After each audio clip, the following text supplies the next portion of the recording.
नमस्ते। तो आज हम इस वीडियो में प्रदीप फॉस्फेट लिमिटेड इस कंपनी का जो शेयर है उसके बारे में पूरी इंपॉर्टेंट डिटेल्स देखेंगे, जिसमें हम कंपनी का बिजनेस सेगमेंट, साथ ही में इस बिजनेस सेगमेंट में कंपनी के इंपॉर्टेंट रेशोज है उनके बारे में डिटेल्स देखेंगे। साथ ही में कंपनी के फाइनेंशियल और फंडामेंटल में कंपनी ने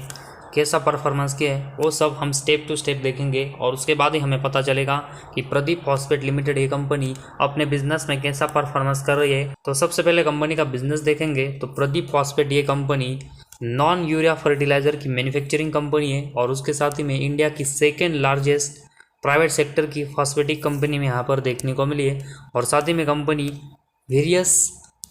मैन्युफैक्चरिंग, ट्रेडिंग, डिस्ट्रीब्यूशन और सेल्स का काम करती है, जिसमें कॉम्प्लेक्स फर्टिलाइजर है जैसे कि DAP, 3 grades of nitrogen, phosphate, potassium,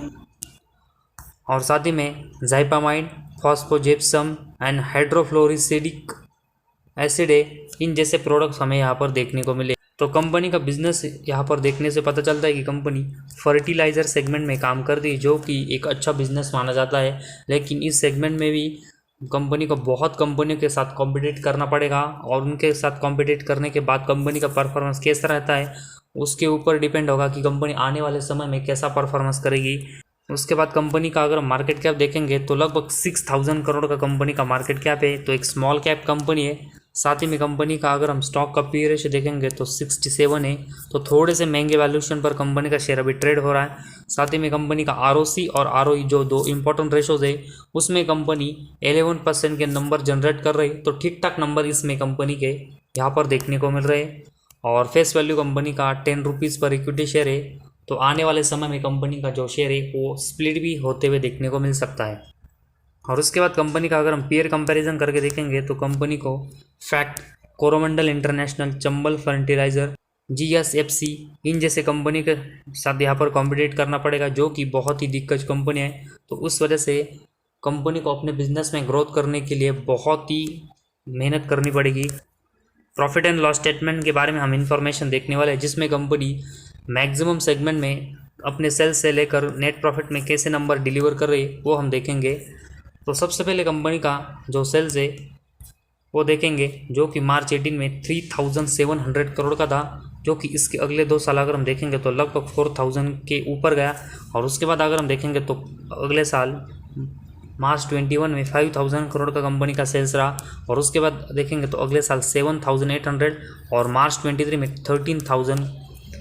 का कंपनी का सेल्स देखने को मिला। और ट्रेलिंग 12 मंथ्स में कंपनी ने लगभग उतना ही 13000 का सेल्स यहाँ पर जनरेट किया है। तो पिछले अगर हम 5 से लेकर 6 साल में देखेंगे तो कंपनी के सेल्स में लगभग 3 टाइम्स के आसपास यहाँ पर ग्रोथ देखने को मिली है, जो कि कंपनी के बिजनेस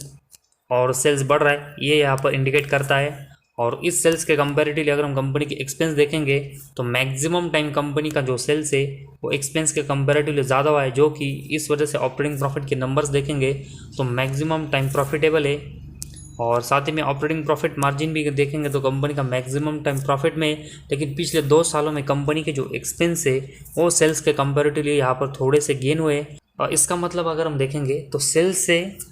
ज़्यादा कंपनी के एक्सपेंस नहीं हुए, लेकिन इन दोनों का जो डिफरेंस है वो यहाँ पर थोड़ा कम हुआ है, जिस वजह से ऑपरेटिंग प्रॉफिट मार्जिन और ऑपरेटिंग प्रॉफिट है वो यहाँ पर थोड़े से कम है, जो कि कंपनी को इम्प्रूव करने पड़ेंगे। और उसके बाद कंपनी का नेट प्रॉफिट देखेंगे तो कंपनी कंसिस्टेंट प्रॉफिटेबल है। तो ओवरऑल अगर हम profit and loss statement company का देखेंगे तो सेल्स में कंपनी बहुत ही अच्छी ग्रोथ कर रही है। सिर्फ इसके कंपैरेटिवली कंपनी जो एक्सपेंस है वो थोड़े से कंट्रोल में करने पड़ेंगे, ताकि कंपनी का ऑपरेटिंग प्रॉफिट, नेट प्रॉफिट के जो नंबर्स पिछले 1 साल में यहाँ पर थोड़े से कम हुए वो फिर से गेन हुए हैं, जिसमें कंपनी का सेल्स अच्छा हो रहा है। ऑपरेटिंग बेसिस पर और नेट प्रॉफिट बेसिस पर भी कंपनी प्रॉफिटेबल है, जो कि हम इस वजह से कंपनी में इन्वेस्टमेंट कर सकते हैं। लेकिन अभी कंपनी 1 साल पहले लिस्ट हुई है और वेरियस कंपनी को अभी भी इम्प्रूवमेंट की ज़रूरत है, जिस वजह से हम कंपनी में अभी ज़्यादा इन्वेस्टमेंट के बारे में नहीं सोच सकते।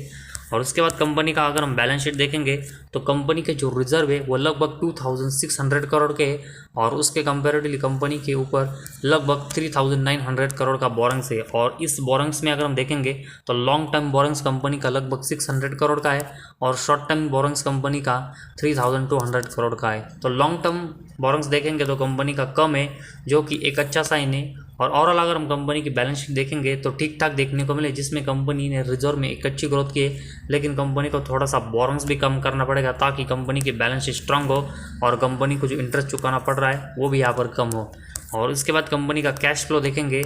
तो पिछले 2 सालों में ऑपरेटिंग एक्टिविटी से कंपनी को जो कैश आ रहा है वो निगेटिव में जा रहा है, तो उसमें कंपनी को इम्प्रूवमेंट करनी पड़ेगी। और साथ ही में कंपनी की इन्वेस्टिंग एक्टिविटी अगर हम देखेंगे तो मैक्सिमम टाइम लॉस मेकिंग है, इसमें भी कंपनी को बहुत ही बड़ी इंप्रूवमेंट की ज़रूरत है। फाइनेंसिंग एक्टिविटी में कंपनी ने पिछले 2 सालों में नंबर से वो बहुत ही अच्छी तरीके से गेन किए, और ऐसे ही नंबर कंपनी को तीनों सेगमेंट में यहाँ पर करने पड़ेंगे ताकि कंपनी का नेट कैश फ्लो जो कंसिस्टेंट अगर हम देखेंगे तो प्लस और माइनस में जा रहा है वो कंसिस्टेंट यहाँ पर प्लस में रहे। तो नेट कैश फ्लो में भी कंपनी मार्च 23 में यहाँ पर लॉस कर रही है, उसमें कंपनी को इम्प्रूवमेंट की ज़रूरत है, और स्पेशली इसके लिए कंपनी को ऑपरेटिंग एक्टिविटी में यहाँ पर इम्प्रूवमेंट करना पड़ेगा ताकि कंपनी के पास अच्छा कैश हो और कंपनी अच्छा परफॉर्मेंस करे। और उसके बाद डेप्टर डेज देखेंगे तो 100 डेज़ के ऊपर कंपनी के डेप्टर डेज जा रहे हैं, जो कि कंपनी को कम करना पड़ेगा। इन्वेंट्री डेज अगर हम देखेंगे तो 1 साल कम होते और उसके अगले साल बढ़ते, तो इसमें हमें अनसर्टेनिटी यहाँ पर देखने को मिल रही है, और इसी वजह से इन्वेंट्री डेज में कंपनी को जो नंबर है वो कंसिस्टेंट यहाँ पर कम करके रखने पड़ेंगे, और ये जो अनसर्टेनिटी इसमें यहाँ पर कंपनी को कम करनी पड़ेगी ताकि कंपनी अगर इन्वेंट्री कम ही डेज में यहाँ पर बेच पाए तो कंपनी के लिए अच्छा पॉइंट साबित होगा। और उसके बाद शेयर होल्डिंग पैटर्न में कंपनी के प्रमोटर की हिस्सेदारी देखेंगे तो लगभग 56% के शेयर है वो कंपनी के प्रमोटर के पास है। और उसके बाद एफआईज की अगर हम शेयर होल्डिंग देखेंगे तो गोल्डमैन सैच फंड, जो कि Goldman Sachs India equity portfolio है, उनके पास 2% की हिस्सेदारी है, और बाकी की बीएनबी फेरेंस आर्बिट्रेज है उनके पास हमें हिस्सेदारी कंपनी की यहाँ पर देखने को मिल रही है। और उसके बाद कंपनी में अगर हम डीआईएस की हिस्सेदारी देखेंगे तो एसबीआई म्यूचुअल फंड इसमें हमें देखने को मिला है, जिनकी इस कंपनी में लगभग 6% के आसपास हिस्सेदारी है। साथ ही में अगर हम देखेंगे तो एलआईसी के पास 4% की हिस्सेदारी है, निप्पॉन लाइफ इंडिया के पास 3% की हिस्सेदारी,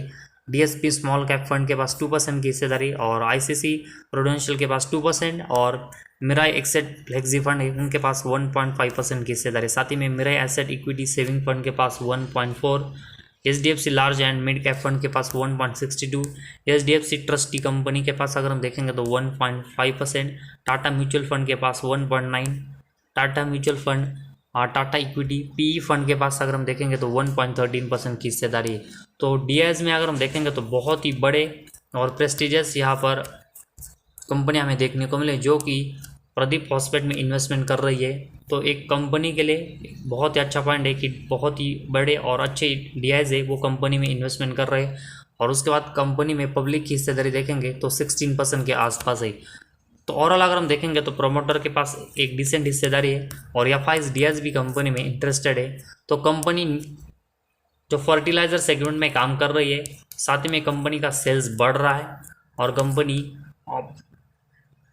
अच्छे नेट प्रॉफिट जनरेट कर रही है, उस वजह से कंपनी में ये सब हमें इन्वेस्टमेंट यहाँ पर देखने को मिल रही है। तो कंपनी को अभी कुछ सेगमेंट में अच्छी इंप्रूवमेंट की ज़रूरत है, जिसमें कंपनी को बोरोइंग्स है वो यहाँ पर कम करना पड़ेगा। साथ ही में कंपनी के जो एक्सपेंस है वो थोड़े से बड़े वो भी कंपनी को कंट्रोल में करने पड़ेंगे,